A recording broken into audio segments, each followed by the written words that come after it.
So welcome to my channel guys. So आज हम start करेंगे यार चैप्टर नंबर 9।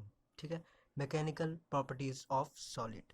सो यार बहुत इजी चैप्टर है, कुछ नहीं है चैप्टर में। ठीक है, और ये चैप्टर जो है इम्पोर्टेंट है। ठीक है, बहुत सारे बंदे क्या होते हैं वो चैप्टर नहीं कराती है चैप्टर, बट ये चैप्टर बहुत इंपॉर्टेंट है। बिलीव मी, ट्रस्ट मी, इससे भी क्वेश्चन आते हैं, जेई मेंस में भी आते हैं और neat and other entrance exams में भी आते हैं। ठीक है, इसके बाद जो चैप्टर होगा वो फ्लूइड होगा और वो लेंथी चैप्टर भी है, बट टेंशन मत लो, मैं हूँ, सारे चैप्टर्स क्लियर होते जाएंगे स्लोली स्लोली। ठीक है, सो यार हम सबसे पहले बढ़ते हैं।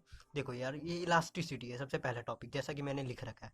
बट इससे पहले हम जान लेते हैं रैजिड बॉडी, है ना। रैजिड बॉडी आपको पता होगा, अपने चैप्टर नंबर मतलब प्रीवियस चैप्टर्स में आपने पढ़े होंगे। ठीक है, तो देखो रैजिड बॉडी यानी कि कोई भी एक हार्ड बॉडी, ठीक है, उसके ऊपर जब भी हमें कोई एक्सटर्नल फोर्स लगाते हैं, ठीक है, एक्सटर्नल फोर्स, और जिसे हम अभी डिफॉर्मिंग फोर्स कहेंगे, हैं, तो उससे जो है बॉडी शेप और साइज चेंज हो जाती है। जैसे हमने प्रीवियस चैप्टर में पढ़े थे, है ना, चैप्टर नंबर 5 में 6 में rotation motion and other topics में पढ़े थे। बट उससे अलग है, यहाँ पे क्या सिखाया जा रहा है कि जो रैजिड बॉडी है, ठीक है, रैजिड बॉडी है, उसके ऊपर जब भी हम एक्सटर्नल फोर्स, कोई भी डिफॉर्मिंग फोर्स लगाएंगे, तो उसकी जो बॉडी शेप और साइज जो है वो चेंज हो जाएगी। ओके, ये बात क्लियर है। ठीक है, देखो सॉलिड का मॉलिक्यूल्स को अगर आप किसी भी पोजीशन से खींचोगे, सॉलिड का कोई भी मॉलिक्यूल है या सॉलिड की कोई भी बॉडी है, आप ये समझ सकते हो। ठीक है, जब भी आप उसको किसी भी पोजीशन से खींचोगे या दबाओगे, तो उसके अंदर एक टेंडेंसी है, ठीक है, उसके अंदर एक खासियत है इजी लैंग्वेज में आप बोल सकते हो, वापस अपने ओरिजिनल पोजीशन पर जाने की। ठीक है, अपने वापस पोजीशन पे जाने की, और उसी टेंडेंसी को हम क्या बोलते हैं, इलास्टिसिटी। जस्ट एग्जांपल ले सकते हैं। ठीक है, हम ऐसे ही नहीं, एग्जांपल के साथ समझेंगे, फील लाएंगे, फिजिक्स पढ़ रहे हैं हम। ठीक है, जस्ट लाइक स्प्रिंग। ठीक है, तो स्प्रिंग को अगर मैं खींचूं, ठीक है, तो वो खींचेगा, है ना। और अगर मैं उसे छोड़ दूं तो क्या होगा, वो वापस जैसा था वो ऐसा चला जाएगा, यानी कि अपने प्रीवियस शेप में चला जाएगा। और स्प्रिंग क्या है, ये बात हमेशा याद रखना, स्प्रिंग इज अ सॉलिड। ठीक है, ऐसा नहीं है कि स्प्रिंग सॉलिड नहीं है, स्प्रिंग इज अ सॉलिड। ठीक है, बट उसके अंदर एक टेंडेंसी है किस चीज़ की, अब वो पढ़ेंगे। तो इलास्टिसिटी। ठीक है, तो देखो यार लिख लेते हैं पहले। ठीक है, कहीं आप बोलो कि लिख नहीं रहे सर। देखो द, ठीक है, द टेंडेंसी, सॉरी यार थोड़ी सी राइटिंग है ना मेरी अच्छी नहीं है।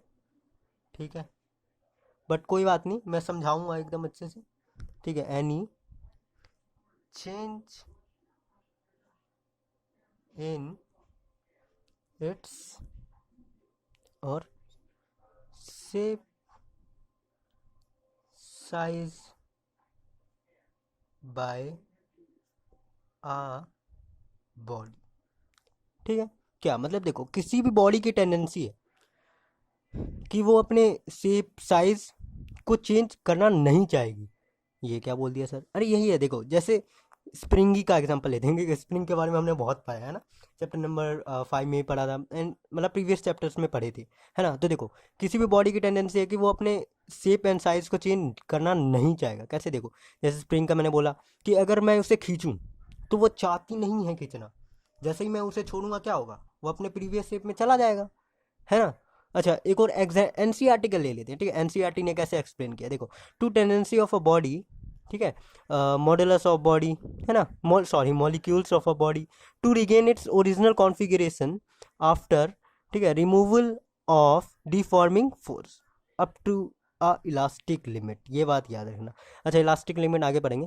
देखो किसी भी, ठीक है, किसी बॉडी की टेंडेंसी या उस बॉडी के मॉलिक्यूल्स की टेंडेंसी टू रिगेन मतलब वापस गेन करना, इट्स ओरिजिनल कॉन्फ़िगरेशन मतलब जैसा था वो वैसा होना, after removing of deforming force मतलब एक्सटर्नल फोर्स, यानी कि जैसे ही हम फोर्स हटा देंगे तो क्या होगा, वो अपने जो है प्रीवियस शेप में चला जाएगा, है ना। और जब तक हम फोर्स लगा रहे हैं तब तक तो कोई चांस ही नहीं है कि वो अपने जो है प्रीवियस शेप में चला जाएगा, चांस है बिल्कुल भी नहीं है ना।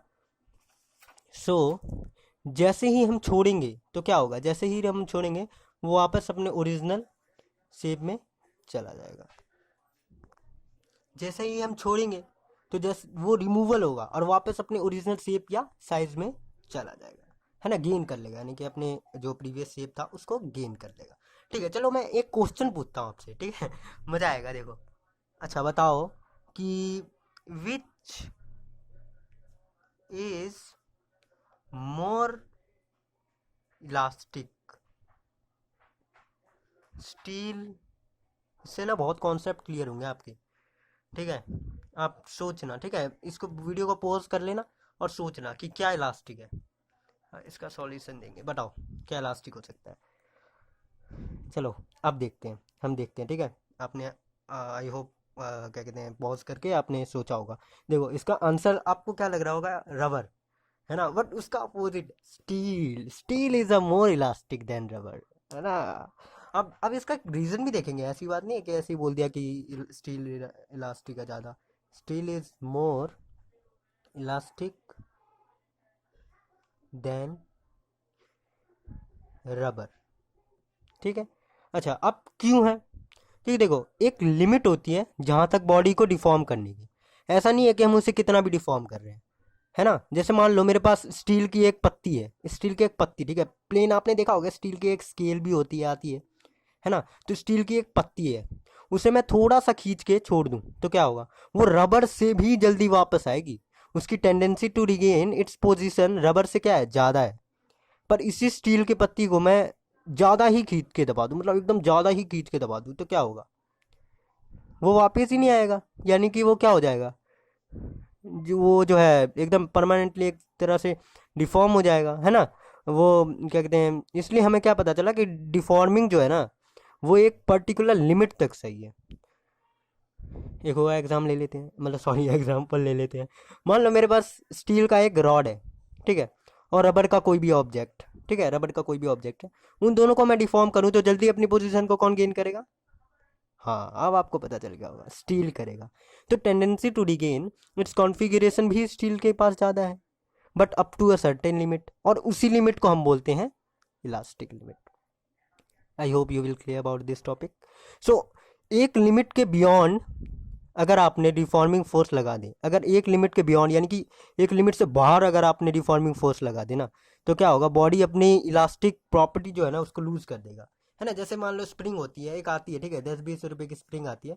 उसमें क्या होता है कि जब हम उसको खींचते हैं, थोड़ा खींचे, मतलब इलास्टिक लिमिट के अंडर खींचे तो ठीक है, वो अपने वापस अपने पोजीशन को गेन करेगा।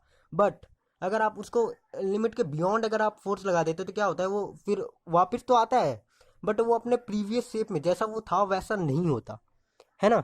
जैसे देखो बॉडी की अगर इलास्टिक लिमिट से ज़्यादा खींचोगे तो वो डिफॉर्म हो जाएगी, और परमानेंटली फिर वापस आने की टेंडेंसी नहीं बचेगी। और अगर आ भी गई, बाई चांस आ भी गई, तो उतने अच्छे से नहीं आएगी, मतलब एकदम अपने पोजीशन को गेन नहीं करेगी। ओके, सो गाइज अब आते हैं ये फिगर पे, ठीक है। इस फिगर से भी ना आपके बहुत सारे बेसिक क्लियर होंगे।